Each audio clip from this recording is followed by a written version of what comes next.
Assalamualaikum warahmatullahi wabarakatuh. Waalaikumsalam warahmatullahi wabarakatuh. Selamat pagi semua. Selamat pagi. Apa kabarnya hari ini? Baik. Baik ya? Ya, alhamdulillah. Nah, sebelum kita memulai kegiatan hari ini, alangkah baiknya kita berdoa terlebih dahulu agar kegiatan yang kita lakukan pada hari ini dapat berjalan dengan lancar dan dapat bermanfaat untuk kita semua. Di sini ada yang bisa memimpin doa? Saya. Oke, silakan.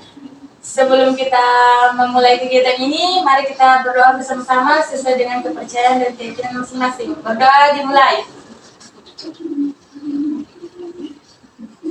Berdoa selesai.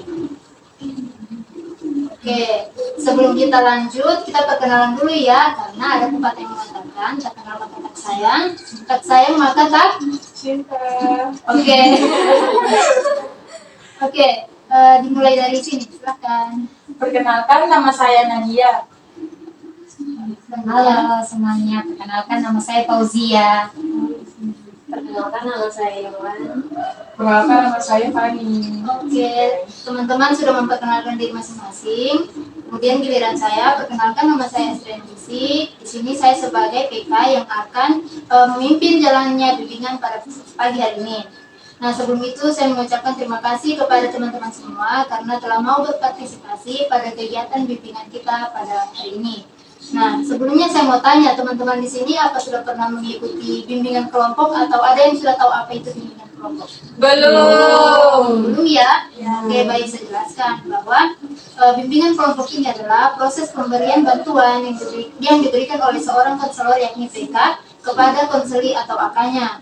Nah, bimbingan kelompok ini sebenarnya sama dengan seperti guru mengajar di kelas, tetapi akanya atau anggota kelompoknya itu lebih sedikit. Nah, di dalam bimbingan kelompok ini kita juga menggunakan beberapa teknik. Salah satunya itu teknik sosiodrama. Teman-teman di sini sudah tahu apa itu teknik sosiodrama? Belum. Oke, baik, saya jelaskan. Teknik sosiodrama ini adalah salah satu teknik yang dilakukan di dalam proses bimbingan kelompok dengan cara bermain peran untuk menyelesaikan masalah-masalah sosial. Sudah paham? Paham. Nah, saya jelaskan lagi bahwa di dalam bimbingan kelompok ini kita menggunakan 3 asas, yaitu ada asas kesukarelaan, asas keterbukaan, dan asas kerahasiaan. Asas kesukarelaan adalah di mana teman-teman datang berpartisipasi di dalam proses bimbingan ini secara sukarela tanpa ada dorongan dari pihak manapun. Kemudian ada asas keterbukaan. Nah, di dalam proses bimbingan nanti teman-teman itu bebas mengeluarkan pendapat, ide, serta memberikan saran tanpa ada rasa malu dan secara terbuka. Teman-teman sudah paham? Paham. Nah, oke. Supaya teman-teman lebih rileks lagi, karena di sini saya lihat kalian masih lumayan tegang ya. Saya punya scripting atau yel-yel. Saya berikan contoh. Kalau saya bilang tepuk 1, maka teman-teman bertepuk tangan seperti ini. Kemudian tepuk 2, hu. Tepuk 3, ha. Oke, sudah paham? Paham. Oke, kita mulai ya. Tepuk 1, tepuk 2, hu. Oke, tepuk 3, ha. Tepuk 1, 2, 3, hu, ha. Oke, baik, langsung saja. Topik yang akan kita bahas pada proses bimbingan kali ini yaitu etika di dalam berkomunikasi. Nah, saya di sini punya gambar. Silakan teman-teman perhatikan dan silakan teman-teman memberikan komentar terhadap gambar ini. Kalau dari saya, ini gambarnya sepertinya tentang seseorang yang memarahi orang lain, tapi menggunakan kata-kata kasar seperti yang tertera pada gambar. Oke, yang lain siapa? Kalau saya itu gambar seperti yang digambar tadi, berkata-kata kasar. Terus yang di sebelahnya temannya tidak mau mendengar. Oke, siapa? Saya. Silakan. Ini gambar orang yang marah dan di bawahnya ada kata-kata kasar. Nah, sepertinya kata-kata kasar itu tidak asing, sering saya dengar di lingkungan sekitar. Oke. Oke, teman-teman sudah memberikan komentar pada gambar ini. Nah, apakah teman-teman semua sering menggunakan kata-kata ini di dalam kehidupan sehari-hari? Sering. Oh tidak, so ada sering ada yang tidak. Oke, di lingkungan teman-teman semua apakah ada teman-teman kalian yang menggunakan kata-kata seperti ini? Ada. Nah, misalnya contohnya seperti apa? Anjir, seperti yang di sini. Ya, kalau kaget misalnya langsung Oh, berarti spontan Iya, ya? spontan. Berarti, Sudah terbiasa. berarti sudah jadi hal yang biasa begitu. Iya. Oke, nah, bagaimana sih sebenarnya menurut teman-teman itu etika di dalam berkomunikasi itu seperti apa? Kalau dari saya tentunya jangan berkata-kata seperti yang digambar tadi ya, atau seperti mengatakan hewan atau berkata-kata kasar seperti itu. Masih ada? Silakan. Kalau menurut saya, kalau etika yang baik dalam berkomunikasi itu kita menggunakan, misalnya kita butuh bantuan sama orang lain, kita mengatakan tolong, terus kalau misalnya sudah dibantu kita ucapkan terima kasih, dan kalau kita membuat kesalahan kita ucapkan maaf. Oke, baik. Masih ada? Sama. Oke, sama. Ya, betul sekali seperti yang diucapkan Kak Estefani dan Kak Fauzia tadi, bahwa kita itu harus sebisa mungkin berkata-kata, mempunyai etika di dalam berkomunikasi. Nah, di dalam etika berkomunikasi ini, seperti yang dikatakan Kak Fauzia tadi, ada 4 kata ajaib yang perlu kita ketahui, di mana ada kata tolong, terima kasih, permisi, dan kata maaf. Di mana kata maaf, misalnya Kak Fani melakukan kesalahan terhadap Kanadia, ya otomatis Kak Fani harus mengucapkan maaf kepada Kanadia. Kemudian ada kata terima kasih, misalnya kan Kanadia ini pulpennya jatuh, terus Kak Fauzia yang ambilkan. Nah, Kak Nadia harus mengucapkan terima kasih kepada Kak Fauzia agar Kak Fauzia itu merasa dihargai. Kemudian ada kata tolong. Kata tolong, misalnya ke Kak Yohan membutuhkan bantuan kepada Kak Fauzia, Kak Yohan harus mengucapkan kata Fauzia tolong dong ambilkan saya ini. Jadi itu sangat penting untuk etika di dalam berkomunikasi. Kemudian ada lagi satu kata permisi. Apabila lewat depan orang yang lebih tua, biar bukan orang yang lebih tua, apabila lewat di depan orang kita harus mengucapkan kata permisi. Oke. Nah, kemudian di sini saya akan membagikan teks drama yang akan kalian perankan sebentar ini, di mana di sini nanti ada tiga pemeran. Yang pertama ada Kak Fani, Kak Yohan, dan Kak Nadia. Kemudian ada satu pengamat yaitu Kak Fauzia. Oke, saya bagikan teksnya, silakan dipelajari.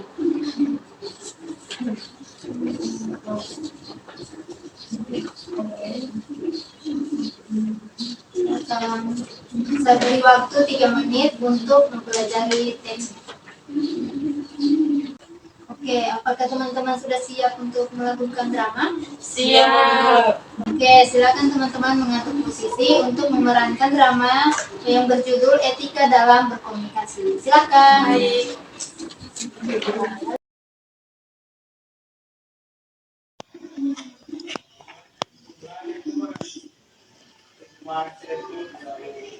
Hei Yon, kau sudah kerja tugas yang dikasih ibu kemarin? Belum, Le. Maksud sekali tuh ibu bakal tugas Eh dari Yon, jangan bilang begitu Yon, nanti kita. Ih, biar saja anjir sekali tuh ibu, Le. Bikin emosi orang. Iya sih memang betul. Itu ibu kalau bakal kasih tugas tidak pernah masuk akal. Saya juga tidak paham apa yang dikasih. So itu, makanya saya mau kerjakan. Maksud sekali, Le. So apa kau bicarakan itu, kasihan. Kamu ini bicarakan guru begitu. Biasanya kan, sudah jadi kebiasaan itu. Iya kan itu biasa itu. Justru hal-hal begitu jangan kamu biasakan. Kita ini orang berpendidikan. Masa kamu bicara tidak ada etikanya? Iya, saya tahu kan nih. Cuman bagaimana itu jadi kebiasaan, macam bisa lagi diubah. Ih, jangan begitu. Kamu harus berubah. Iya Le, sebenarnya saya juga mau berubah dari perilakuku yang seperti ini. Tapi bagaimana caranya? Saya tidak tahu. Gimana begini, Joy? besok kan kita pergi sekolah, bagaimana kalau kita ke ruang BK saja? Kita pergi sama guru BK juga kan soal masalah ini. Jadi besok kita sama-sama ke ruang BK? Iya, Iya, boleh deh. Ada deh. Ayo, nanti besok. iya besok Oke. ya. Iya baru kamu tahu yang permasalahan bully kemarin itu yo, yang Yang mana? Ini ada astaga. Oke, kalian sudah memerankan drama tadi dengan baik. Beri aplaus untuk kita semua. Oke, sekarang kita diskusikan bersama mengenai sosiodrama yang telah kalian perankan tadi. Silakan pengamat. Ya, baik. Sebagai pengamat tadi yang saya lihat dan apa yang saya amati dari teman-teman tadi itu peran-peran mereka sudah sangat bagus. Mereka juga tidak fokus pada naskahnya. Mereka intinya bagus sekali tadi, mereka sudah memahami teks-teksnya itu, dialognya juga sangat baik begitu, intinya sudah bagus sekali menurut saya. Oke, sekarang bagaimana tanggapan dari teman-teman yang memerankan drama tadi? Silakan. Saya, Ya. kalau saya di sini kan tadi berperan sebagai orang yang sering berkata kasar.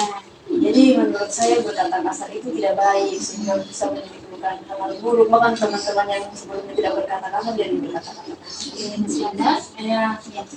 Tadi kan saya di sini berperan sebagai teman dari Yohan yang berkata-kata kasar. Nah, dari sini saya tahu kalau lingkungan kita itu sangat berpengaruh juga mulai dari bahasanya kita. Jadi kalau teman-teman kita memang negatif, pasti kita akan ikut gitu. Ya. Kalau dari saya sendiri itu sama juga kayak teman-teman bilang tadi, kalau dalam pergaulan itu juga mempengaruhi etika kita dalam berbicara. Nah, apalagi kalau di drama tadi itu kan ceritanya tentang Yohan yang bicara kasar, atau itu lagi ditujukan sama gurunya. Nah, menurut saya itu perilaku yang sangat amat tidak etis dan tidak sesuai dengan pimpinan komunikasi. Oke, ya betul sekali seperti yang dikatakan teman-teman semua bahwa etika di dalam berkomunikasi ini sangat penting kita terapkan di dalam kehidupan sosial kita, karena kalau kita berucap kata-kata kotor, apalagi tadi contohnya seperti berucapkan kata kotor kepada guru, apabila ada orang yang mendengar, berarti orang itu akan menjudge kita bahwa didikan orang tua kita itu tidak bagus karena anaknya saja berucap kata-kata seperti itu. Nah, oke, saya ingin teman-teman menyimpulkan apa yang bisa kita ambil dari pertemuan kita hari ini. Siapa yang bisa menyimpulkan? Saya. Ya, silakan. Jadi kesimpulan hari ini adalah kita bisa mengetahui bahwa etika dalam berkomunikasi itu sangat penting. Nah, dalam etika berkomunikasi itu ada 4 kata ajaib seperti yang dijelaskan tadi. Maaf, tolong, permisi, dan terima kasih. Nah, dari drama juga tadi kita bisa belajar bahwa kita tidak boleh berbicara kasar kepada orang-orang sekitar kita, baik itu teman, apalagi guru seperti tadi yang ada dalam drama. Oke, terima kasih karena dia sudah menyimpulkan. Nah, saya berharap setelah kegiatan ini kalian bisa menerapkan etika dalam berkomunikasi dalam kehidupan sehari-hari. Dimulai dari hal-hal kecil saja seperti kata maaf, tolong, terima kasih, dan permisi, agar kehidupan sosial teman-teman nanti itu bisa lebih baik dan lebih lebih berkualitas untuk berkomunikasi dengan sesama teman, orang tua maupun lingkungan sekitar. Oke, apabila di antara teman-teman nanti masih ada yang mengganjal atau masih ada yang ingin disampaikan, teman-teman bisa datang kepada saya, apalagi itu mungkin bisa menyangkut hal-hal yang privasi, teman-teman bisa menemui saya. Kemungkinan kita bisa melakukan proses konseling individual. Oke, nah sebelum itu saya ingin bertanya bagaimana perasaan teman-teman setelah mengikuti kegiatan bimbingan kita pada hari ini? Kalau dari saya sendiri, saya merasa senang ya dengan proses bimbingan ini, karena saya jadi tahu kalau proses bimbingan itu ternyata seperti ini, dan saya juga merasa senang karena tadi sudah bermainkan. Oke, masih ada? Saya juga sangat merasa senang karena bisa mengikuti proses bimbingan ini, dan saya sudah bisa tahu ternyata begini rasanya ikut bimbingan kelompok. Karena ini pertama kali saya ikut bimbingan kelompok. Nah, dari sini juga saya tahu beberapa cara untuk berkomunikasi yang baik. skripsi ada? Oke, berarti sama saja ya? Iya, sama. Oke, baik. Kalau tidak ada yang ingin ditanyakan, sebelum kita tutup, marilah kita berdoa bersama. Semoga apa yang kita lakukan pada hari ini dapat bermanfaat bagi kita semua. Di sini ada yang mau memimpin doa? Oke, sebelum kita tutup, mari kita berdoa menurut agama dan keyakinan kita masing-masing. Kita doa dulu.